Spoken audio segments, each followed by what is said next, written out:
The 10-day vacation of the academy had begun, called the Golden Vacation, which had been created due to the school anniversary of Easter of the Loon Church and the weekend. The students equipped themselves with their backpacks and began to leave the academy to visit together the imperial capital or visit their families, and everyone was having a lot of fun. However, not all students were enjoying this vacation. At the same time, Vikir and the others entered the orphanage, and according to Tutor, Vikir should be grateful since they had also returned by refusing to take a break.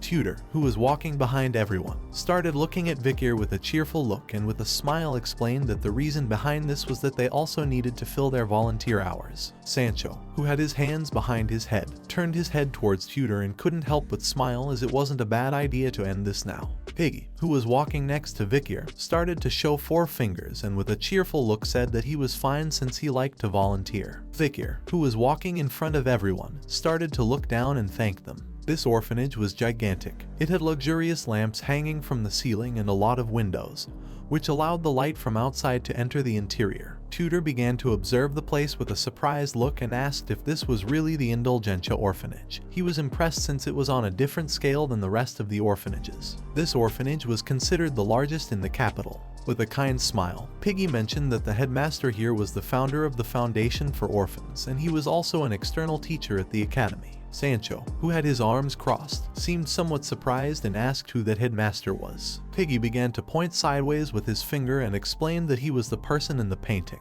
Next to them was a wall, which had a painting of Quilty Lun Indulgentia, who was smiling. What nobody knew was that Dantalion was the headmaster of the orphanage. Tutor and Piggy approached the painting and began to observe it, and Piggy explained that he was the head of the Indulgentia family, a family on the mother's side of the Quo Vadea family. He was popular and seemed to have a lot of influence within the Loon Church. They started to imagine Quilty and Dolores, and speaking of the Loon Church, apparently it was well known that there was a conflict between him and Saintess Dolores due to differences in religious views. With an indifferent look, Tutor mentioned that he did not want to get involved in a fight between families. Piggy, who was standing next to him, simply started to observe the painting with a smile. Vikir, who was behind them, simply remained silent. He began to stare at the painting and his eyes filled with suspicion as he remembered that this guy was the popular headmaster of the orphanage. The rays of sunlight began to enter the room, illuminating Quilty's painting. Vikir decided to find out what this guy was like once he met him. After a few hours, Vikir and the other students who had come to volunteer arrived in the main hall. A nun and a monk appeared alongside the orphan children who were wearing white clothes. The nun, who had her hands resting on her abdomen, with a kind smile explained that she would like the volunteers to be teachers for the children during the next 10 days. With a look full of confidence, she mentioned that if they took good care of the children, they would never forget their kindness. She asked them to please treat them with the heart of parents. Tutor, Sancho, and Piggy began to look aside and could not help but feel somewhat confused. Next to them were also Bianca and Sinclair. With a confused look, Tutor asked what those two were doing here. Bianca started to look at him with a gaze full of rage. She clenched her teeth tightly and couldn't help but get furious, while on the other side, Sinclair simply remained calm, without losing her composure. With an angry look, Bianca explained that they were doing volunteer work and also that she should be the one asking why they were here. Tutor extended his hands to the sides, closed his eyes, and with a mocking smile asked if a hero needed a reason to do good things. Upon hearing this, at first Bianca got even angrier seeing that once again he had brought up the topic of heroism,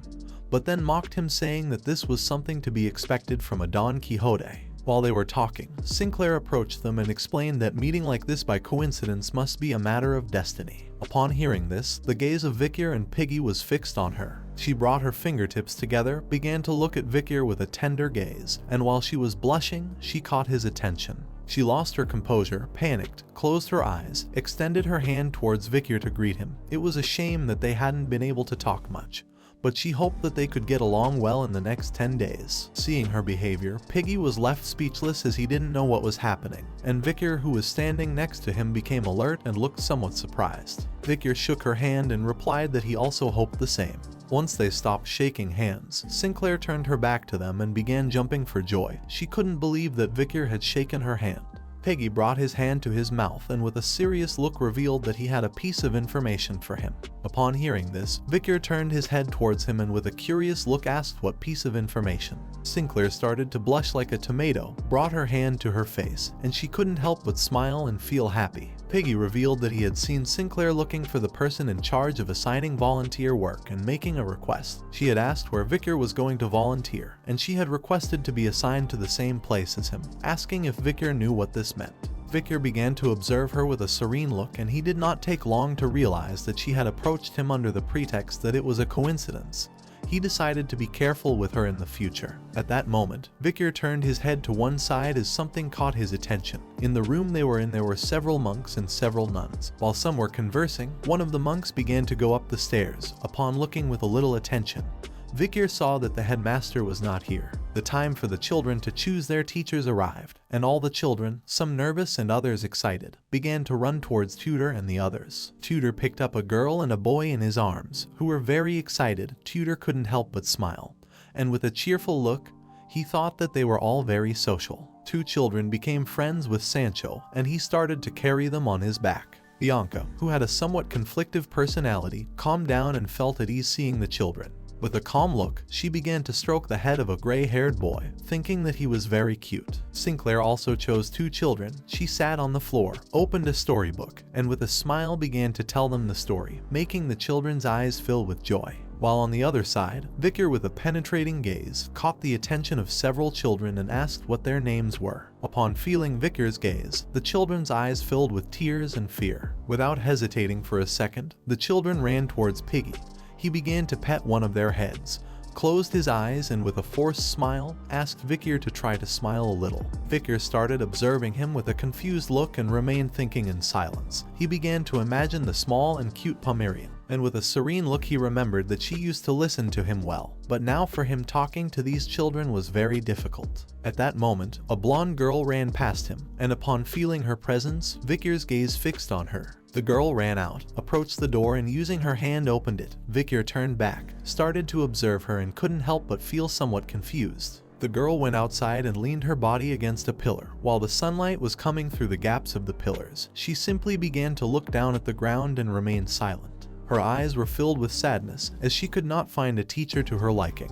While she was distracted, Vikir appeared, crossed his arms, leaned his back against the pillar, and mentioned that he felt overwhelmed in places with a lot of people. Upon hearing his voice, the girl couldn't help but go into shock. She didn't know how Vikir had gotten here. With a calm look, Vikir began to look at her and explained that if he wasn't careful, people might think negatively of him, asking why she had left. The girl's eyes filled with worry. She began to observe him and stayed thinking in silence. Without a second of doubt, she looked away, turned her head and closed her eyes. She did not want to talk to Vikir. Vikir, who had his back against the pillar and arms crossed, realized that his plan had not worked. He began to remember what once his friend from the tribe had explained to him. She started moving her cheek using her finger to show a smile, and with a serene look explained that if he asked like that, the child was not going to respond, so he should try asking while smiling.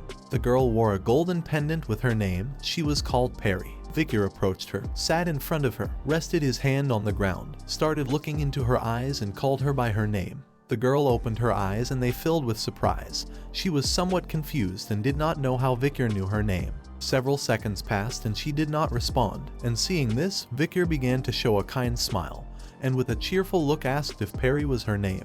Upon feeling Vikir's gaze and smile, the girl's eyes filled with astonishment. She knew that she could trust him. But far from responding, she turned her back on him and without hesitating for a second, ran away, leaving poor Vikir somewhat confused. He began to observe her and couldn't help but wonder if he looked that bad when he smiled. While he was distracted, someone wearing white clothing started walking towards him saying that she didn't believe the girl had run because she hated him. She was none other than Saintess Dolores. With a cheerful look, she revealed that she had seen everything. Her eyes filled with surprise and she couldn't help but smile. She didn't know why he was grotesque, but now she realized that our boy was quite kind. Vikir stood up and with a calm look asked what President Dolores was doing here. She approached him, placed her hands on her abdomen, and with a sincere look revealed that Peri's heart had been hurt before, so for this reason she had closed it off. As a result, she developed aphasia and lost her voice. Vikir turned to her and with a curious look asked what had happened to her. Dolores began to look down and with a sad expression mentioned that she didn't know the exact details, but she had been born in the orphanage,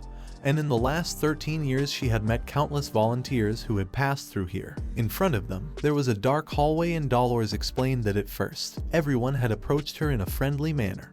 But after one day, they stopped coming due to their busy schedules, so she assumed that Peri must be tired of attaching to someone in a short period of time and then mourning their disappearance for a long time. Vikir began to look at Peri with a sad expression and fell silent. At that moment, the previously dark hallway filled with footsteps. Someone wearing boots started to walk. Upon sensing this presence, Vikir's eyes filled with fear, causing him to start sweating like crazy. While he was distracted, Dolores put her hand on her chest and with a happy look explained that Peri had reacted very well to him. She assumed that she was going to be fine with him, so she asked him if he could take care of Peri. At that moment, Vikir put his hand over her mouth so that she would stop talking, causing her eyes to fill with confusion. She couldn't help but panic since she didn't know what was happening. Two men started walking down the hallway. The man in the green suit turned his head towards the other and mentioned that he was so busy that they rarely got to see each other. The other man simply started to walk in silence.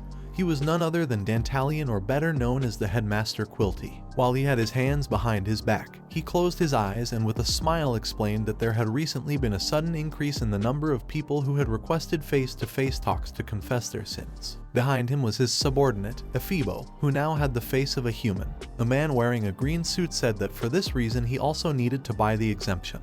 Quilty opened his eyes, began to observe him and with a calm look asked how long he needed it for. Vikir covered Dolores' mouth with his hand, and took her hand with the other hand and leaned back against the pillar to avoid being discovered. While Eavesdropping was walking behind them, the man and Quilty who were walking ahead started to converse with each other. The man wanted to buy 1 billion worth in gold. Quilty asked if he had recently killed someone, to which he replied that he had killed a barbarian slave that he had bought not long ago who had escaped, and on the way back to capture him, he had been disciplining him, but unfortunately the barbarian died. Quilty was left somewhat confused and asked if he was buying 1 billion in exemption just for having killed a slave. But the man revealed that on the way back, as he was still angry, he had burned an entire village of slash and burn farmers. Vikir turned his head towards them and quietly asked her to please be silent. Dolores' eyes filled with surprise as she did not know why he was doing this suddenly. Vikir began to feel a strong smell and his eyes filled with rage, and started to shine. Quilty and the man who were conversing among themselves began to move away from them, and the smell that Vikir was feeling came from Quilty. Quilty, who had his hands behind his back, said that 500 million was fine for something like this. The man extended his hand forward and decided to give the other half as a tip to God, who was forgiving his sins. The smell that Quilty's body was giving off was the same as that of the elite corpses. Seeing that the man wanted to give a tip to God, Quilty couldn't help but smile with joy and think that it was sacrilegious, explaining that giving offerings to God would make God forgive everything. Upon hearing this, Dolores couldn't help but go into shock and her eyes filled with surprise. She didn't know what was happening here. The man started to laugh since he felt that he was always learning about faith from him.